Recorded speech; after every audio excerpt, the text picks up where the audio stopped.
Hello, everybody. Happy Tuesday, and welcome to another episode of the Business Strategy Roundtable.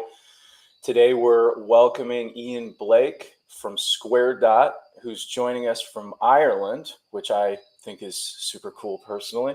Ian, thank you so much for being here today. Pleasure. It was my pleasure, Zach. Fantastic. So we've got a fun conversation today. We're going to start by going through your entrepreneurial journey, learning a little bit about you, and then we're going to dive into some common MSP marketing mistakes. When you and I planned for this conversation, I was really excited to dive further into MSP marketing, and one of the things that really stood out was you said one of the biggest mistakes is people that aren't leaning into their individualism enough or what makes them unique enough. And I think that's going to be a fantastic conversation. So I've been looking forward to this one. Again, thank you so much for being here. And if you don't mind, tell us a little bit about Ian Blake and how your career got going. And I'll ask you some questions as we go. And around the 30-minute mark, we'll make a transition into the topic of the day. Cool. Okay. Well, yeah. Thanks again for having me, Zach. Little bit about my career, I suppose, which led to my entrepreneurial journey. I started off. Came out of college, started off in the insurance business for a few years, and I quickly moved into B2B sales. I didn't make a conscious choice to move into B2B sales, but I got a job in Xerox, which was like a B2B sales boot camp. It was like the Procter and Gamble, like what Procter and Gamble are for marketing. Xerox and IBM in those days. This was the 90s, the mid 90s. Xerox and IBM were that equivalent for B2B sales, and so that was my start. Learned how to sell. Always kind of still learning how to sell, I suppose. But then I moved from Xerox into an Irish mobile telco company, which was ultimately bought by Vodafone, which I'm sure you and your listeners will be familiar with, the global brand. So spent about 8 years with them in B2B sales, mostly enterprise, and then got into sales management, managed an enterprise sales team. And then managed a SME sales team, and that experience gave me I suppose created the path to my next role, which was in a company called Three, and Three were a new mobile phone operator in Ireland, but they were well financed by a large conglomerate called Hutchison Whampoa, which are a big Chinese, Hong Kong-based Chinese company.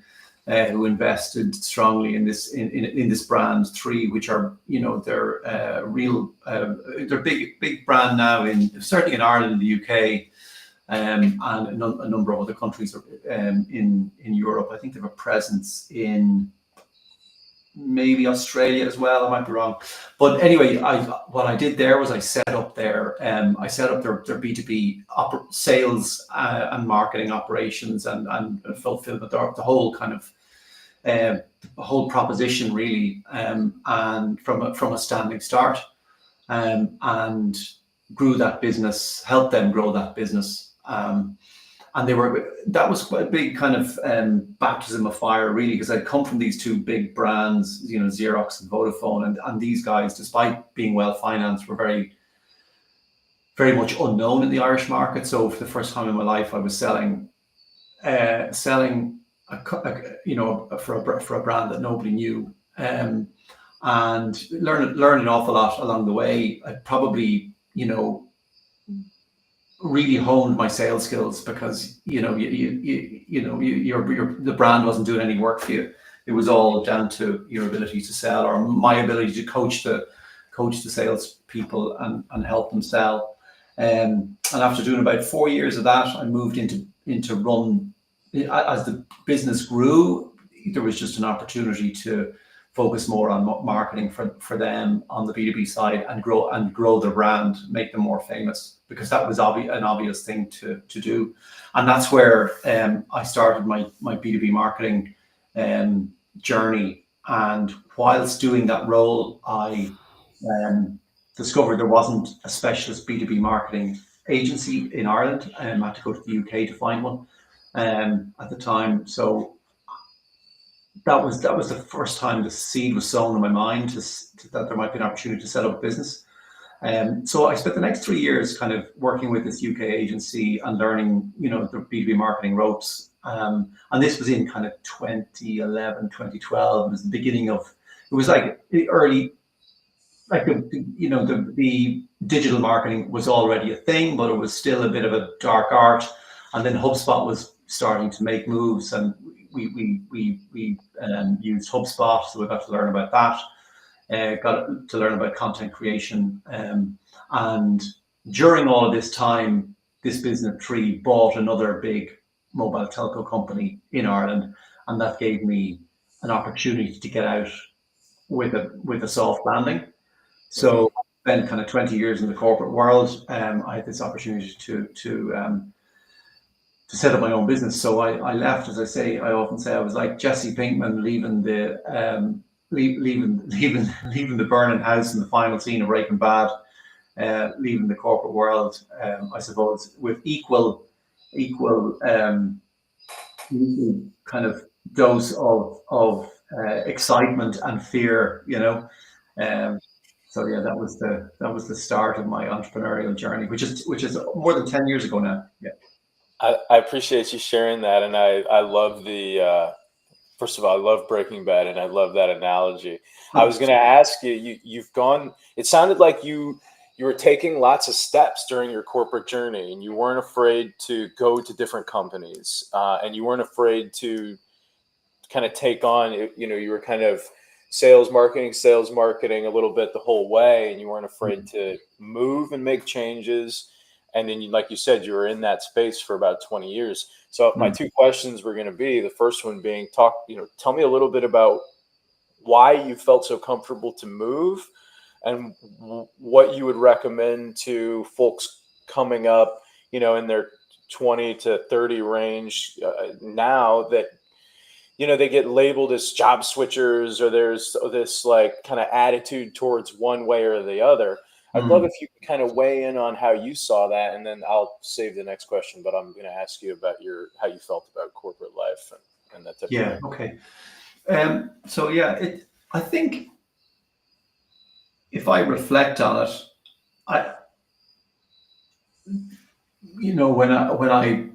with the move from Vodafone to Three, I kind of got to a stage in Vodafone. I'd been there 8 years, and Long time. I kind of always gravitated towards challenges. As I reflect, like not doing, and it's not like, oh, this looks really hard, I'm going to do it. But I ended up in these places that seemed to be hard, but it was almost like in Vodafone it had come to a natural end. I'd done the enterprise sales. I managed this enterprise sales team, and then managed a SME sales team.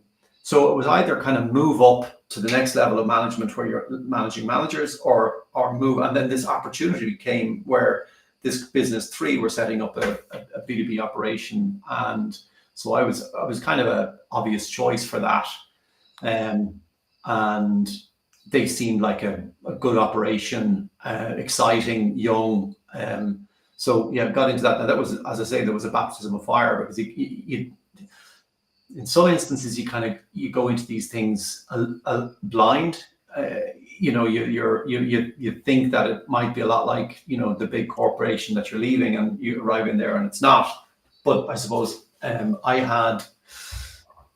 quite resilient, and just roll my sleeves up when I get into these places, and put the shoulder down, and I just go, and just by doing that you learn, and if I could say, and then same in marketing, so like move from sales to sales management, and setting up the whole operational side of that Three business, and then the marketing opportunity. I really wanted it, because I'd managed about 60 or 70 salespeople at this stage in my life, and done so many territory plans, and so many kind of commission structures, and compensation structures and God knows what, So, again, it was time to do something else. And actually, that's kind of a unusual. It's a rare combination where you have someone, with deep sales, B2B sales expertise, and also deep B2B marketing expertise. A lot of people will come up and they'll just do marketing, but they'll never have carried quota. They'll never have managed someone on a performance improvement plan. They'll never have had the rejection that comes with being in sales, because it's, you've got to put up a rejection about, depending on the brand you're selling for. But the less famous as it is, regardless of how good you are at selling, you're getting rejected a lot. And by the same token, salespeople never have to, do brand strategy or understand what makes a company different or do thought leadership. And, so having knowing both sides of the fence is good. I'm jumping around here a bit, but that's kind of the journey I went on. And it was a bit, these things always sound very clear in hindsight, but when you're there, it's always a leap of faith. And but I did always back myself. I for sure, I always back myself, and wouldn't be. I'm not afraid of. I'm not very. I'm very comfortable with risk. Very, very comfortable with risk. You believe in yourself. Yeah. When people are willing to take risks, or when they're willing to bet on themselves, it's because there's some history within them of like, well, I got this shit. I will figure this out. And you talked about, well, I'm going to push the shoulder down and figure it out. When you went from a more structured corporate world or a more structured corporate role to a less structured corporate role, you're like, well, let me figure it out. And when you've gone through things like that in life, whether it be in your personal life, whether it be in your work life, whether it be in your physical life, I've had injuries that I've had to figure out, like, how the fuck am I going to push through this and do what I need to do here, whether it be on a sports field or at work, or, just having a normal conversation where I'm not like kind of like a little bit testy or whatever. There's all these different. If you can get through experiences like that, then I can get through shit, and you're willing to place those bets on yourself. And that, I think, leads to entrepreneurship, and a good career path can give you good career paths, good mentors, good experiences can give you that interpersonal confidence to be able to take that step. Yeah. There's something that I want to touch on that you were talking about, related to people not usually having marketing and sales skills together. And you talked about the marketing people never having carried a quota, or having the responsibilities of rejection, or having the responsibilities of like handling the moment, because sales is like an active hunt, you gotta hit the deer or whatever. And marketing is a lot more like laying the landscape. Where are we going to set up? What are we going to try to do? And I think the way you illustrated it is fantastic. And I'm of the mind that as you go further up in leadership in companies, you need to have more of a breadth of understanding if you want to effectively be able to lead, because you may be building teams in a silo, but they're a part of a full process. And they're little bits of the process that are executing. And the better you can understand the why things are the way they are, the more you can do exactly what you're supposed to do to get the best kind of outcome. Yeah.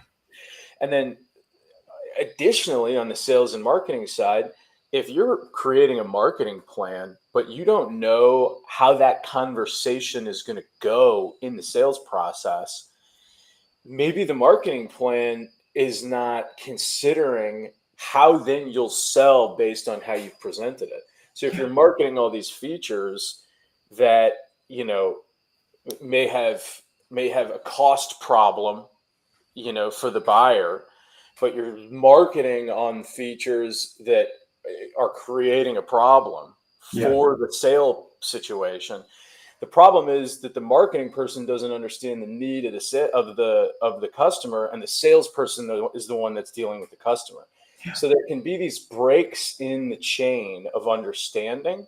And the more that you can bring them together, either with leadership or with, kind of cross responsibility in some circumstances, the more you're actually having marketing support sales, and sales, like, it's like a marketing is like your point guard in basketball. Like, they're passing, and then the salespeople have to score once the marketing people have got them in a situation where you can score. But if the marketing people throwing errant passes, and if the scorers are banging it off the backboard into nowhere land, then you've got a problem, and you got to figure out how to get those people on the same page. Exactly. Yeah. Tell me about for you, what you see or what you've seen going through corporate, and when those circumstances are right or when those circumstances are wrong in terms of that balance and that understanding. Are you talking about specifically between sales and marketing? Yeah. So, well, you got to remember, it's 10 years since I worked in the corporate world, but I was actually only listening to a podcast this morning called, just looking it up here, the B2B Renegade. I think the B2B Renegade podcast. Renegade Marketers Unite with Drew Nizer. Very interesting, and he had an interview with Joel Kaufman, who's been both a CRO and a CMO. But sorry, I'll come back to that in a second. But they talk to this very thing, and by the sounds of things haven't changed. So in the corporate world, in B2B, there tends to be a lot of salespeople, and marketing is in nearly every case is a much smaller team. And in B2B, they tend to be tasked with lead gen, and there's a lot more to marketing than that, and it can become this, this friction between sales and marketing, where the sales are blaming marketing because there isn't enough leads, or the leads aren't good enough, and then marketing are complaining that the salespeople aren't following up on the leads, and that's a very kind of high level, right? But that was the case, in my time, and my understanding is that it's still very much a problem. And especially in B2B, there's less of an appreciation of, or a knowledge of, how to do marketing really well, and with a best practice methodology, where you build a foundation of have a clear brand position in the market. You have a differentiated brand, and you believe in building that brand over the long term, where you build that fame, and if you do that right over a long period of time, the lead gen will become easier. Not just lead gen, but everything becomes easier. It's easier to hire better people. You can charge more. The list of kind of benefits to having a famous brand are endless. But then go back to the thing that this kind of friction, or marketing and sales working in silos, it's definitely a problem, and a problem that if solved would be companies would do much better on the back of it. So if sales and marketing were one team and had one quota, and share their funding in the most appropriate way to get the most out of that pot of money, so for example, you might have a decision if you're working.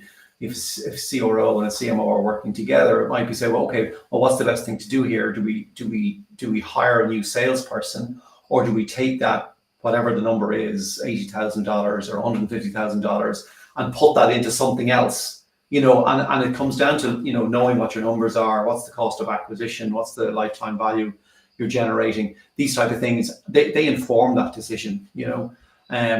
But in a lot of cases, people just think that by hiring another salesperson, like the simple maths to do is, if we want to do 10 million and one salesperson does $1 million. We just need to hire another 9 of those and we'll do 10 million.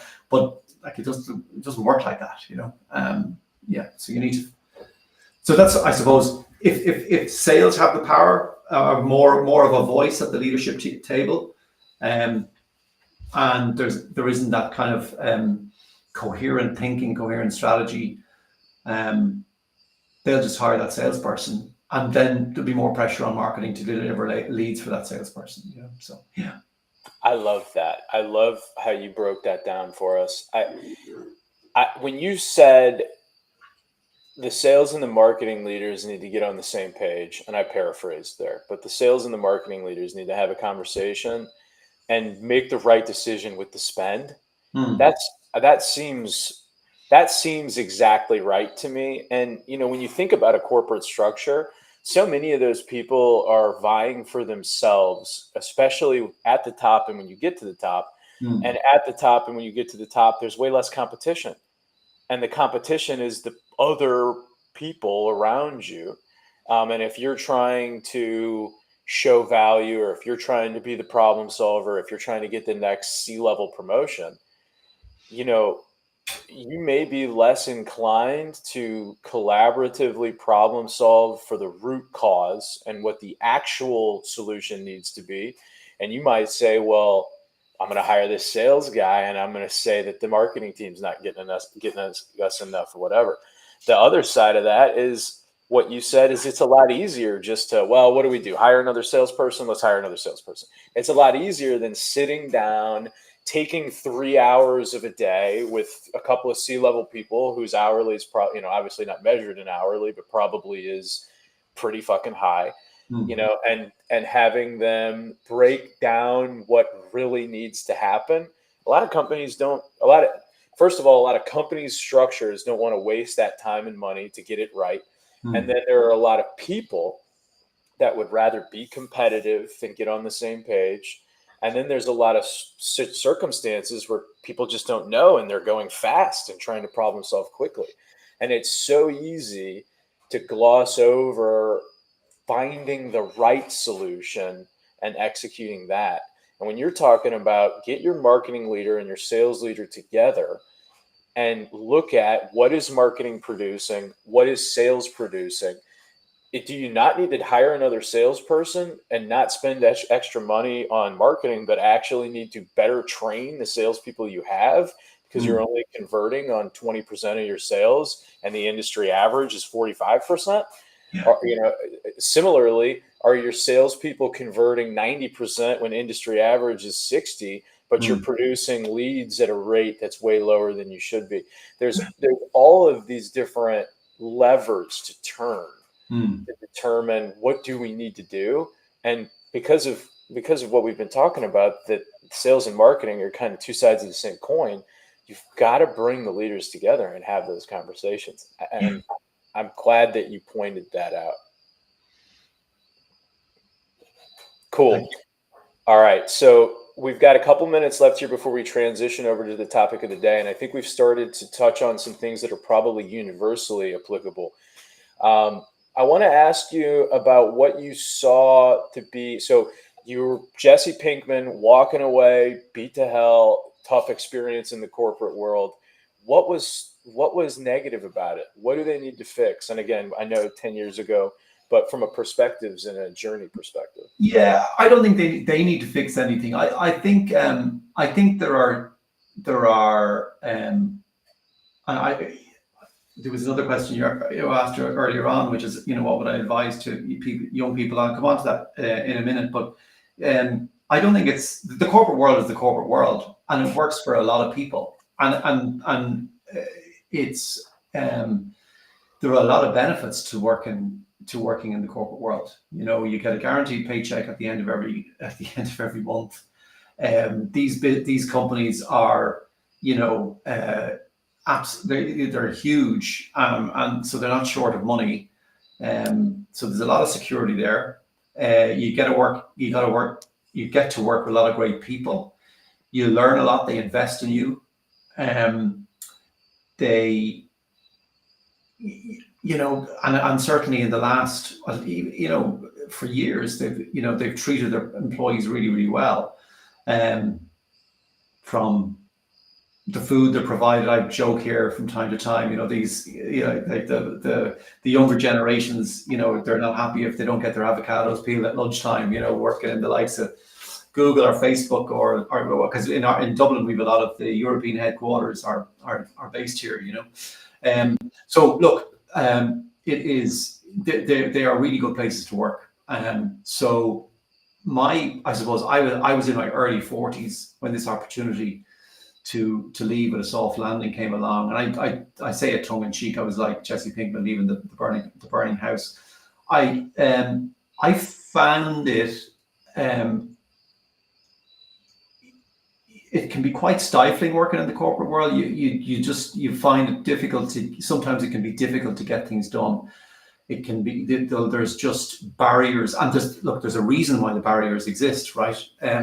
But even and we've some clients that, large clients, that I see the same challenges with. So even stuff like making changes to a website, coming up with a new proposition, getting the proposition out in the market, getting sign off from the powers that be, from whether it's finance or whoever, it can be very challenging, and it felt for me, and that the battle happened inside the front door as opposed to outside the front door, and having your own business then in that respect is liberating.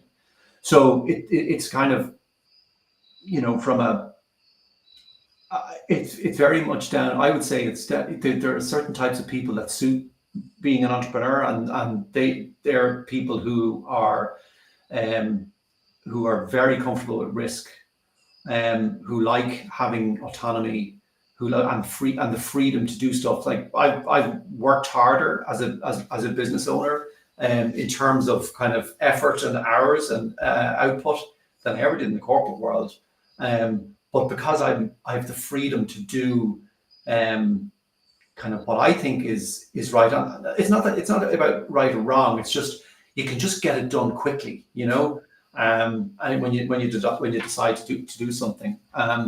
So that's the kind of, for me, it's a balance. The actual, like, if one had a choice, what your makeup would be, like the one I choose is the person that suits the corporate world, because and does very well there, able to win the political battles, able to put up with the inertia, the internal inertia.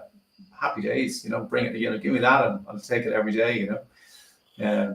I was having a conversation recently, so I don't remember how much we've talked about this, and we probably won't go too much into it on this podcast because it doesn't suit the topic of the day. But I spent some time in the restaurant world. I franchised with Domino's for a stretch of time and went through a bunch of wonderful learning experiences with them, and got to work with the corporation. And a friend of mine who's also related to the brand, we were talking, and I completely lost my train of thought here. How did I allow that to happen? So we were talking about he and I both franchised, and we were talking about somebody that we worked with who was on track to go very far in the corporate space. Mm-hmm. And to the point that you're making, some people are equipped to handle and deal with that circumstance. Yeah. There's patience that need to be involved. There's ego management that needs to be involved. Not that necessarily the individual in the corporate space is going to have an ego, but they're going to deal with more egos, and they're going to, if they want to do it tactfully, you've got to, yours has to be in check, so somebody else's can be doing whatever the hell that it's going to do, and you not create an issue. And there's so many. I mean, I could go down a list all day of things that are challenging for me as a character in a corporate circumstance. And my point is, I was having a conversation with my friend, and some people are better suited for it, to your point, than others. And It's really interesting to hear you say it that way. Like, I kind of wish I was suited for that because it's a little Yeah, more agreeable. But yeah, like there's two sides of the coin, and there's benefits across the way. But some of that security and some of those positives of the corporate world, you're right, are fantastic. But it's got to fit the square hole round peg or whatever. yeah, Which those two, I think, is how it's supposed to go. But absolutely. you got to find what works for you. Here we are at transition time again. Okay. I'm excited to ask you some questions about this. So you support businesses in the IT service provider space with marketing, and I have worked with some businesses in the IT service provider space, and I know that for many of them, that's not true for all of them, but for many of them, technical skill is where they're strongest. Yeah. Sometimes some of the softer skills, not all the time, but sometimes some of the softer skills like sales or marketing or people development or conversations, tough conversations are not as commonly strengths. Hmm. So talk to me about what it's like to support MSPs with marketing, and then we'll get into what some of the regular mistakes are and how they can have reliable solutions to them. Yeah, for sure. If I suppose I give you a little bit of an overview of my business, and I suppose that'll help lead into why the MSP space is where we've landed the majority of our work. So, as I said earlier, I set up Squaredot in 10 years ago, and we were always in the B2B space. We started off as a HubSpot partner and still are. We very much leaned into HubSpot and their methodologies early on, but like most businesses, they evolve, and we evolved into having kind of at a high level, four offers. So if a company worked with us in the morning and they bought everything off us, we would typically bring them on a journey, and that would start with brand positioning, because in most cases in the B2B space, they've never done that. So brand positioning. We do branding, so that's either a rebrand or a brand refresh. We do website design and development, and then we build go to market engines for companies. When those foundations, the first three phases are done, that go to market engine then sits on top. And you could put our client list into two buckets. So 10% of our business are global B2B tech companies, or B2B companies. An example of those that your listeners might know are OtterBox, the phone cover people. So we do all of their EMEA B2B marketing. And we've got a couple of large travel tech platforms, global travel tech platforms. But then 90% of our business are mid-market B2B tech, and a large proportion of those are managed service providers, or IT solutions providers. So to date, we've worked with 12 of Ireland's leading MSPs, and they've bought, the majority of them have bought those four phases off us. And in a lot of respects, we still, in most cases, we still work with them on an ongoing basis. So I suppose about 2 years ago, from a targeting perspective, I decided to go narrow and deep and target the MSP sector, because we had so much historic proof points of success stories. So like a number of our MSP clients have exited, having grown their enterprise value by 5 times, sold for 120 million euros. Another sold to EY for an undisclosed sum. Others are realizing 20% year-on-year EBITDA growth, 20% year-on-year revenue growth. And not all down to us. They have salespeople and their own business strategy and operation. But like in every case, we're on the field for those results. So that's, I suppose, gives you a little bit of a background to where we came from, what we do, and how we landed in this kind of MSP world. It wasn't necessarily a decision I made 7 years ago. Let's go after these guys. It was just we won one, and then another, and another, and another. And then when it was like, oh my God, we do really good work for these guys, and they get really good results. Mm. So like I think businesses, there's a gravity to a business where you're kind of pulled in a certain way, and that's a way that's the direction we've been pulled in. I go back to your question originally. That so in terms of like what they like to work with. So in most cases, the ones we work with have revenues of 10 million a year or more. So all of our MSP clients would have revenues between 10 and 400 million. So when they get in contact with us, or if we've been in contact with them for a while, they usually get in touch when there's a strategic change happening in the business where they've reached a growth plateau, or they've decided they want to sell in a number of years, or they've just taken private equity investment, or they've bought other companies, and they know there's something needs to change, but because they tend to lack senior strategic marketing expertise, they don't know what that thing is. So they might say something to me like, we do really good work, but we don't showcase that well in the market, or we have these methodologies that we deliver client work with, but it's really hard to explain what that is. And people, or they might say, they might be struggling to generate upsell and cross-sell opportunities, or hire people. So they're generally the conversations initially, and then we work on them and go through a process. But that kind of that commitment phase is that kind of, that initial, where there's this realization where as a leadership team they'll commit to doing something, and then we get in, we do our phase one, which gives them clarity. So then they kind of lean in and go, oh yeah, that's so we do that brand positioning piece of work, and they start to see that kind of things that are unique to them coming to life and being articulated clearly. What's true to them, how can they be different in the market, and then what's appealing to the target market. And then we bring them on that journey then to bring that kind of positioning to life online, and then build their go-to-market engine, which then results in growth. So in terms of what they're like to work with, in a lot of respects, they have, especially the mid-market ones, wouldn't have a full-time marketer in place, and if they do, it tends to be a junior person. So they lean into the expertise that we're delivering. And they are generally, the results they get just from the first three phases can be quite significant, because all of a sudden they show up in a market that is really dull. Like, oh my God, it is so dull.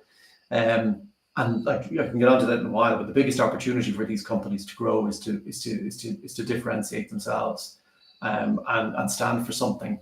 So like a lot of our clients just grow on the back of that, and then some of them take that on to the next level and market themselves really well using that positioning. So yeah, that's, I suppose, at a high level, how we work with them. Yeah. Tell me about them being dull, because I think common MSP marketing mistakes. Yeah. I think we could probably start to peel back the onion of what some of those are with opening up that conversation to that dullness. Yeah. So what do you mean when you say it's a relatively dull industry? It's not it's extremely dull. From a brand marketing perspective, it is the dullest of dull. And not because they're not smart. No. It's because they are. It's because there's a lot of reasons why it is the way it is. A lot, and some of it is historic. There's a few places I could go here, but I'm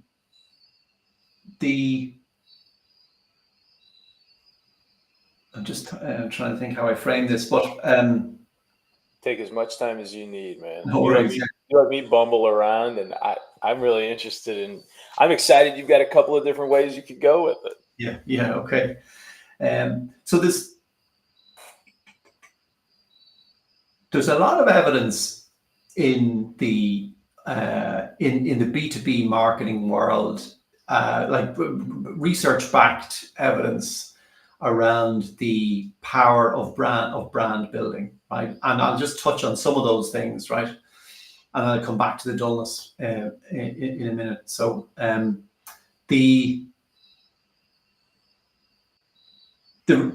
research which suggests, so there's one piece of research from the Ehrenberg Bass Marketing Institute in Australia, which a guy called John Dawes did this research, and this is a high level number, but if you think of any B2B sale or any B2B purchase, it doesn't happen that often, right? So the hypothesis is that 95% of your market are out of market at any one time, and only 5% of your market are in market, actively seeking your solution, right? Now that'll change from category to category, but that's kind of proof point number one. Proof point number two, and this is research done by Bain and Google, and also a separate piece of research done by Sixth Sense. That in most B2B, they found that in most B2B buying processes, the vendor or the buyer starts out with a day one list before they do any research, and they write 3 names on a sheet of paper, and then they go through the buying process or their buying journey. And 9 times out of 10, one of the companies on that day one list wins the business. Okay, and then the last piece of research I'll share with you was done in the UK by 2 marketing research legends, a guy called Peter Field and Les Binet, and they have research that suggests that advertising a dull brand costs 7 times more than advertising an interesting one, because you just spend 7 times more on the dull campaign than you do on an interesting campaign. So they're kind of 3 things I usually lead with in that kind of lead to, I suppose, my big question, which is why if that evidence is so apparent, why MSPs are so dull, and they, and we've researched, well over 100 of them, and they all say the same thing. They all typically look the same, and in most cases, it's a race to who has the most accreditations with their partner, like whether it's Microsoft or HPE or Dell or whatever. So it's a bit of a word salad there, but like it all leads to, look, there's this massive opportunity, because 95% of your market are out of market. So the thing is to market to the 95%, because nobody else is doing that. And if you get on that day one list, you increase your chances of winning the business. In order to get on the day one list, you need to be famous enough to get on the day one list before any research happens. And then if you have a dull brand, it's going to cost you 7 times more to get the 5% of in-market buyers. So that's what we would. That's the message we give to our MSP prospects or our MSP clients, is that this is where the big opportunity lies, because none of your competitors are doing this. Yeah, look to the future. Yeah, for sure. Don't make a marketing plan for I'll use your numbers and I'll do easy math. If you're dealing with a market that's 100 people, if 5 of them are ready to buy right now, don't try. It's like trying to grab the snitch in Harry Potter. You know what I mean? Like, just go score other goal, or go set up other goals to be scored, and that'll be easier. You can't exactly bank on grabbing the lightning, right? If you don't have processes set up to be able to capture the 5 right now, building a marketing plan to try to capture and identify and find those 5 right in this moment, probably not a good strategy. Exactly. But the other 95, bigger pool, they're inevitably going to have needs. You build the brand to speak to all of those people. That makes a ton of sense, man. That's brilliant. Yeah. That's really cool. That makes me feel better about my own process and how I'm doing things, quite honestly. But I won't go down that road. Tell me about what the dullness is. What does it mean for them to be dull in their marketing? Well, it's just a sea of sameness. So if we so they, as I say, they say the same thing, and they look the same. So it's all like you're a leader in IT support, the cloud specialists, the security, 24/7 security support, like, and this is just on the home pages of their websites, so you can actually, we've done a piece of work where we've looked at the home pages of dozens of MSPs, and they can be broken down into, some of them just talk about cloud, some of them just talk about security, some of them just talk about managed services, and I think I'm missing another bucket there, but so yeah, that's the. So it's impossible for them to. It's impossible for a buyer to distinguish between them when they're in the middle of a buying journey. So they might, if you're evaluating an MSP, for example, and they probably, we're actually just in the middle of a piece of research at the moment, and I'm talking to buyers of MSPs, and most of the buyers don't have MSPs that they can think of in the front of their mind.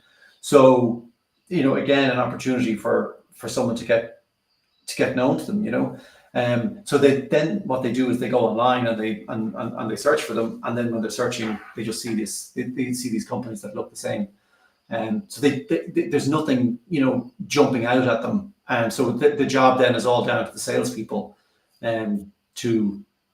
to do that work, and that's just that, and that's just the 5% that are in market right now, and so they're all, you're just capturing those people, and then you're in this kind of race to the bottom when you get into that kind of selling scenario with a company like that, if you haven't managed to differentiate yourselves at any point in the buyer journey. Why do you think they're afraid to differentiate themselves?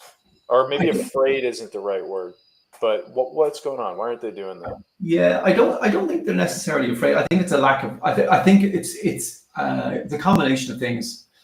So there's a lack of knowledge about the fact that this is a thing that will help, and even if they do, they don't know how to do it. It's quite a sophisticated piece of work. So the people that do it for us are brand strategists. They've been doing it for 20 or 30 years, and they're really good at it. And they would typically have worked in advertising agencies, years gone back, right? So to do it well, it needs to be done by a brand strategist. That's one thing. But also, if you think about the journey that these MSPs have gone on, a lot of them are 30 or 40 years old, and they're successful businesses. So they've got to 10 million or 15 million or 20 million in revenue by not needing any brand marketing, right? So they've probably grown through their vendor, by being Microsoft partners or HP partners or IBM partners or whatever, and also by having a very strong CEO, who I suspect, in a lot of cases, from our experience, was very good at selling, had a very good network, and was able to hire very good salespeople, right? And the market in that last 30 or 40 year period, was just on an upward trajectory. There's now an awful lot of, so sorry, I'm talking about still on why. So as I say, I'm with you. Yeah, so they've grown to this point as well. With kind of old school old school selling, and then the digital marketing revolution didn't help things because it gave them immediate responses to a campaign. So it was like we were doing Google ads, we're doing SEO, we're doing it, and this is the number of leads we're getting at the moment, and that was probably enough to fulfill them. Right. So there are a number of reasons why. But at the moment, what's going on in the space is the kind of big headline is there's an awful lot of consolidation. So companies are being, a lot of MSPs are being bought by bigger players. So there's less and less players in the market, and those smaller number of players are still look the same. They've got the integration challenges of buying new business, and it's not only integrating the tech stack, but you've got also should be integrating your sales marketing stack and processes as well. Yeah, people. So that just provides an opportunity, I think, for these consolidated MSPs to differentiate and market well. So that's that's what I see as a massive opportunity. Yeah. Fantastic. We've got just a few minutes left here. I want to give you some space to tell people how to get a hold of you and that type of thing.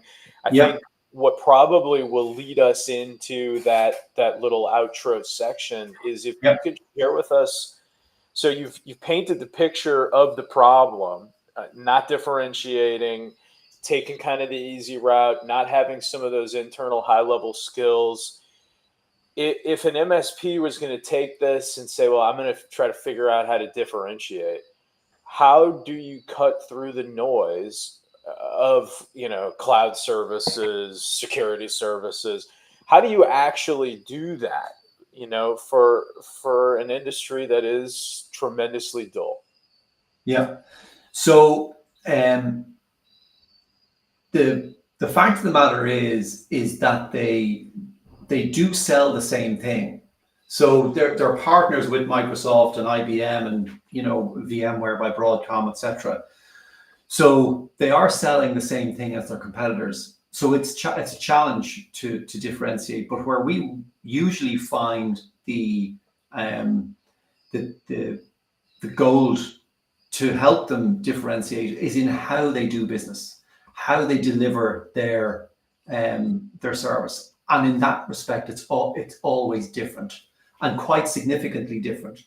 And that's where the gold is. And it takes a lot of work to kind of get under the skin of a business and really try and understand, well, okay, what are you really good at and how do you deliver that, what that thing that you're really good at.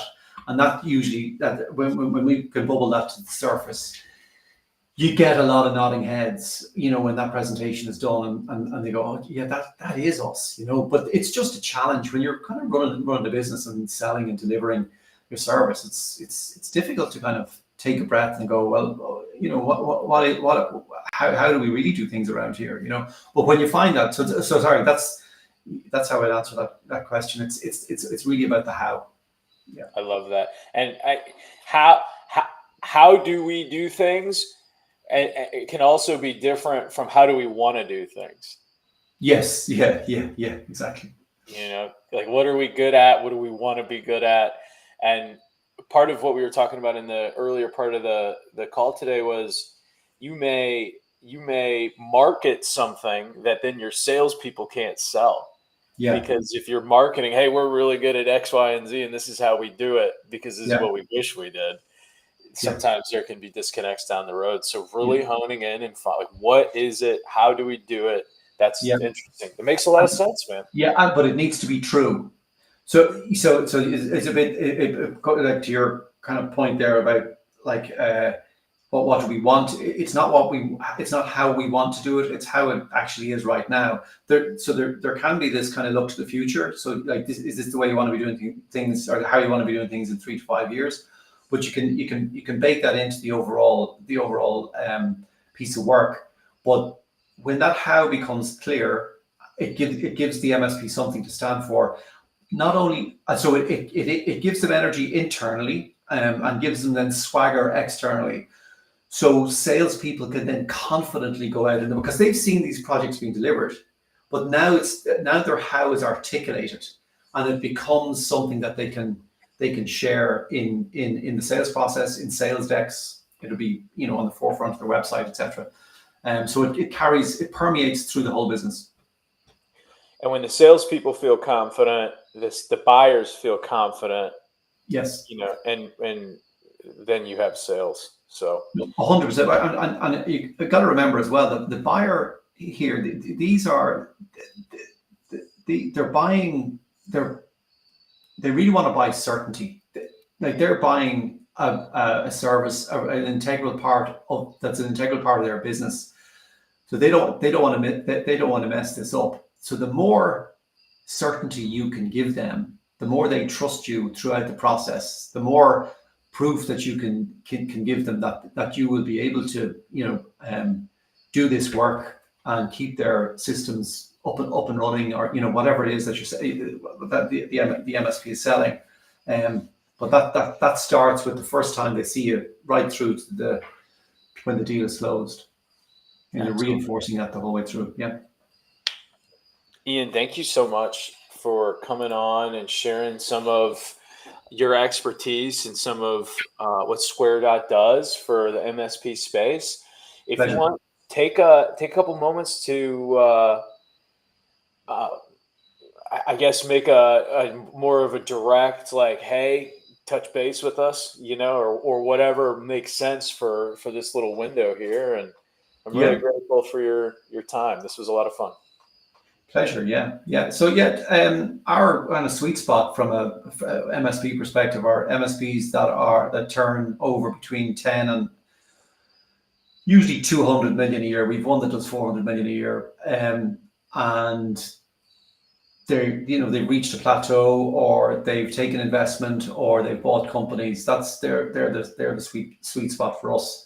If in terms of getting in touch with us, I'm on LinkedIn, Ian Blake. It is Ian Blake 1 is the handle on LinkedIn. And website is Squaredot, all one word, SQUAREDOT .agency. All right. Ian, thank you so much. Thanks for the folks that joined us today and are watching this in the future. Next week, we're having a conversation with Mark Duffy from Clever Coaching, focused on how to empower your team members so that they can get more done without you breathing down their neck. Should be a fantastic conversation as well. Again, Ian, thank you so much for being here, and everybody have a fantastic rest of your week. Thanks so much. Thanks, Zach.